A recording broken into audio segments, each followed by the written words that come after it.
Dalawang patay matapos matrap sa nasunog na bodega ng foam sa Davao City. Inaalam pa ang sanhi ng apoy. Natupok din ang ilang bahay malapit sa isang bus station sa Barangay Piñahan, Quezon City. Mag-aalas 6 ng gabi. Walang naiulat na nasawit na sugatan sa sunog na inaalam pa rin ang dahilan. Residential area rin ang nasunog sa Santa Mesa, Manila kung saan 3 minor de edad na magkakapatid ang nasawi. Iniimbestigahan din ang mitya ng sunog na nasa 30,000 piso ang halaga ng pinsala. Ipinahinto ng Commission on Elections ngayong gabi ang pag-imprenta ng mga balota para sa 2025 national elections na nagsimula noon pang January 6. Ayon kay COMELEC Chairman George Erwin Garcia, kasunod ito ng paglalabas ng Korte Suprema ng temporary restraining order sa pag-disqualify sa ilang kandidato kabilang si dating Representative Edgar Erice na tumatakbo sa 2nd District ng Caloocan. Inapela ni Erice sa Supreme Court ang pagpabor ng COMELEC sa isinampang disqualification case laban sa kanya.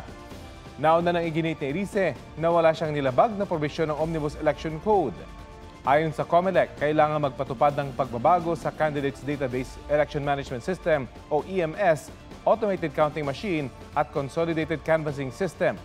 Babaguhin din ang 1,667 ballot face templates at serialization nito at ang pagbabago sa numero ng mga kandidato. Uulitin ang pag-imprenta sa mga apektadong balota. At dahil babaguhin ang EMS at database, pag-aaralan din kung uulitin ang ginawang trusted build. Ang trusted build ay ang pag-convert ng source code na ginawa ng programmers sa machine-readable codes. Nagsalpukan ang isang modern jeep na nawalan umano ng preno at isang tricycle sa Kalumpit, Bulacan. 2 patay at nasa 20 ang sugatan. Yan ang report ni Nico Wahe. Ay, naku po! Tulong-tulong ang ilang residente sa pagsagip sa mga sakay ng modern jeep na sumalpok sa isang tricycle at nahulog sa gilid ng tulay sa Kalumpit, Bulacan. Duguan ng ilan, karamihan, mga estudyante. Duguan din ang matandang lalaking sakay ng tricycle. Ang babaeng pamangkin niya, humandusay sa gitna ng kalsada. Galing po kami district hospital, nagpa-check up po yung tiyuhin ko. Tapos yun po, nung pauwi na kami, yun po, bigla na lang yung ganun nangyari. Pero hindi nakaligtas ang kanyang pinsan at ang driver ng tricycle na sinakyan nila. Ayon sa saksi, biglang nag-counterflow ang jeep. Nag-counterflow po siya, tapos di niya alam na may kasalubong. Nagip niya po yung tricycle. Sa lakas ng impact, humiwalay ang motorsiklo sa tricycle at nahulog din malapit sa tulay. Biyaheng San Fernando, Pampanga itong modern jeep na ito. At bagong aksidente ay yung kanang bahagi ng kalsadang ito ang binabaybay niya. At nang mawala ng kontrol, pinilit nitong ikabig sa kaliwa hanggang sa salpukin ang kasalubong na tricycle. Hanggang sa ganito na ang sinapit niya. Ayon sa Kalumpit Police, bukod sa 2 nasawi, may 20 sugatan na dinala sa pakamutan. Hawak na ng pulisya ang driver ng modern jeep. Nawalan po ng preno, yun lang po. Iniwas ko po, sir. Silalagay ko po kung saan po siya maganda patigilin. Kaya binangga ko po yung sarili ko doon sa may para hindi po maano yung mga pasero ko. Sana mapatawad niyo ako. Reckless imprudence resulting to homicide po and physical injury and damage to property po. Nico Wahe, nagbabalita para sa GMA Integrated News. Inaabot ng mahigit 2 taon bago matunto ng mismong pamilya ang bangkay ng kaanak nilang nawala. Ang suspect sa pagpatay, kasama raw sa grupo ng umano'y utak sa isa pang kaso ng negosyanteng dinukot at pinatay. May report si Emil Sumangin. 2022 natagpuan sa Caloocan ang bangkay na ito. May duct tape sa muka, gapos sa mga kamay, tadtad ng sugat at may nakapalupot na tila pinangsakal. Nakita ko lang yung paa. Yung pagkakita ko po ng paa, nagtatakbo na po ako kasi natakot na po ako talaga. Matapos ang mahigit 2 taon, tukoy na kung sino siya.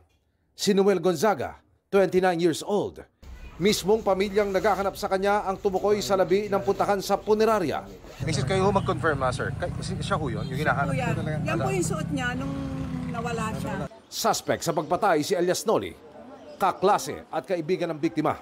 Sa TV raw nakita ng kaanak ng biktima ang suspect noong nadakip ito para sa ibang kasong kidnap for ransom. Siya po, nag-confess naman siya voluntarily na siya ang pumatay sa anak ko. Itong biktima ay hinihingian ng pera na worth 200,000 kasi nalaman nung suspect na kaibigan niya, schoolmate, na may kaya to. Siya nga po yung kumontak pa sa nanay para humingi ng 200,000. Saan mo pinatay kuya ko? Sumagot ka! Itinuro ng suspect ang halamanan sa Caloocan kung saan itinapon ang bangkay ni Gonzaga.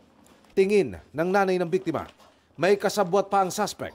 Ayon sa QCPD, kasama si Elias Noli sa grupo ng naarestong umano'y mastermind sa hiwalay na pagdukot at pagpatay sa isang negosyanteng isinilid sa drum bago ilibing. Sila rin po yung mga involved sa pagpatay doon sa businessman. Ang umano'y mastermind gumagamit daw ng magkaibang pangalan. Pero ang dating aktres na si Rochelle Barameda, kumbinsidong siya rin ang taong iniugnay noon sa pagpatay sa kapatid na si Ruby Rose Barameda. Pag napatunayan natin, supplement tayo sa piskalya. Pwede rin natin siyang kasuhan ng yung pagtatago ng pangalan. Emil Sumangil, nagbabalita para sa GMA Integrated News. Bumaba ang trust ratings ng 5 pinakamataas na opisyal ng bansa batay sa survey ng Okta Research. Sa pinakahuling tugon ng masa survey, bumaba ng 10 puntos ang trust rating ni Vice President Sara Duterte. 49% ang trust rating noong Nobyembre mula sa 59% noong Setyembre. Bumaba rin ang performance rating ni Duterte sa 48% mula 52%. Sabi ng Okta, ito ang pinakamababa niyang rating mula December 2023 at unang pagkakataon na bumaba sa majority threshold na 50% ang kanyang performance at trust ratings. 65% naman ang nagtitiwala kay Pangulong Bongbong Marcos nitong Nobyembre, mas mababa sa 69% noong Setyembre. Mula sa 66% na performance rating ay bumaba sa 64% ang mga nasisiyahan sa trabaho ng Pangulo nitong Nobyembre. Bumaba rin ang trust ratings nitong Nobyembre ni Senate President Francis Escudero sa 63%, House Speaker Martin Romualdez sa 58% at Chief Justice Alexander Gesmundo sa 10%. Hindi naman nagbago ang performance rating ni Escudero sa 65% habang bumaba ang kina Romualdez sa 59% at Gesmundo sa 8%. Isinagawa ang survey nitong November 10 hanggang 16 sa 1,200 respondents at may margin of error na plus or minus 3%. SUV na may plakang pang-opisina ng gobyerno at pick-up sa convoy umano ng kongresista. Yan ang mga bagong naitalang pasaway na dumaan sa EDSA busway. May report si Nico Wahe. Pinara ng mga taga-Special Action and Intelligence Committee for Transportation o SAIC ang sasakyang ito na dumaan sa EDSA busway sa Ortigas Station na bukas ang blinkers at nagwangwang pa. Sir, magandang hapon po. Yes, magandang hapon. Nandiyan yung VIP natin. Pinawala kami dito. Sino po? Sino po? Si Congresswoman. Congresswoman ano po? Paano? Agad silang sinabihang bawal dumaan sa EDSA busway kahit pa ng tinutukoy niyang Congresswoman. Bawal po tayo dito sir, sa busway sir. Wala po kasing... Oo nga, lumabas nga sila eh. Kala ko susunod eh. Hiningi ng mga taga-SAIC ang lisensya ng driver sa pinatabi. Noong una ay tila nagbagal at patabi ang sasakyan. Pero humarurot ito at tumakas. Ilang minuto pang lumipas, isa pang SUV na may government plate ang dumaan sa busway. Paharurot din itong tumakas at tinamaan pa sa kamay ang operatiba. Nakikipag-ugnayan ng SAIC sa LTO lalo't nakuha nila ang plate number ng dalawang sasakyan. Itong sasakyan, yung registered owner ng sasakyan at yung driver ay nadadalhan ng show cause order ng LTO at kakausapin ng LTO kung ano ang mga nasuway na mga violations nila at yung mga karamtang penalties. Inaalam din kung talagang escort ng Congresswoman ang naunang tumakas na driver. Alam pa yung sino, identity ng Congresswoman, kung talagang siya ay escort, pero sinabi na ng enforcers na kahit escort siya ay hindi siya allowed na gumamit ng busway. Hindi siya kasama doon sa mga pinapayag na gumamit ng busway. Paalala ng Department of Transportation, ang mga pwede lang dumaan sa EDSA busway bukod sa mga bus ay mga on-duty na ambulansya, truck ng bumbero at sasakyan ng pulisya at mga service vehicle para sa mismong EDSA busway project. At ang mga opisyal lang na pwedeng dumaan ay Presidente, Vice Presidente, Senate President, House Speaker at Chief Justice. Nico Wahe, nagbabalita para sa GMA Integrated News. Doble dagok sa mga kaanak ng isang namatay na OFW sa Kuwait ang madiskubring hindi ang kaanak nila ang nasa kabaong na iniuwi sa bansa kundi ang katrabaho nitong Nepalese. Duda rin ang pamilya sa kung paano nasawi ang OFW. May report si Maris Umali. Labis ang pagtangis ni Nathania at kanyang mga kapatid nang sunduin ang labi ng kanilang inang si Jenny Alvarado na galing Kuwait. Kompleto sa detalye ang kahon kung saan nakalagay ang labi. Wala phone number hanggang sa kanyang pangalan. Pero nang silipin ang bangkay sa punerarya,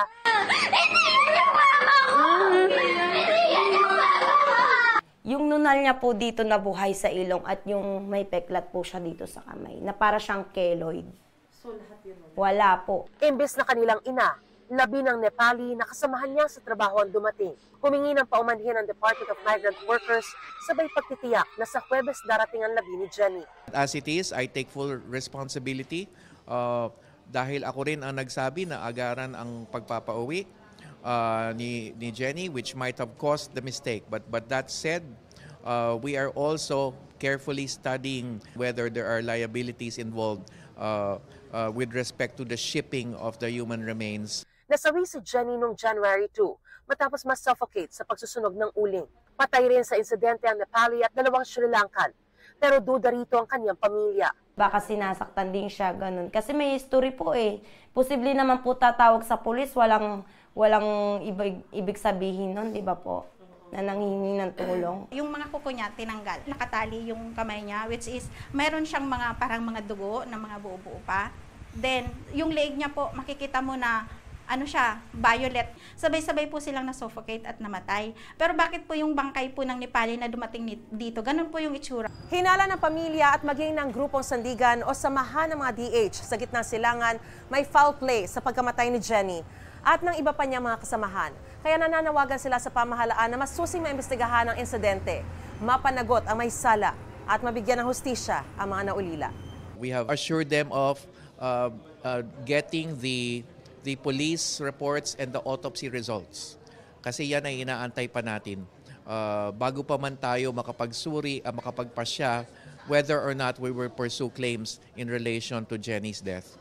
Mariz Umali nagbabalita para sa GMA Integrated News. Huwag magpahuli sa mga balitang dapat niyong malaman. Mag-subscribe na sa GMA Integrated News sa YouTube.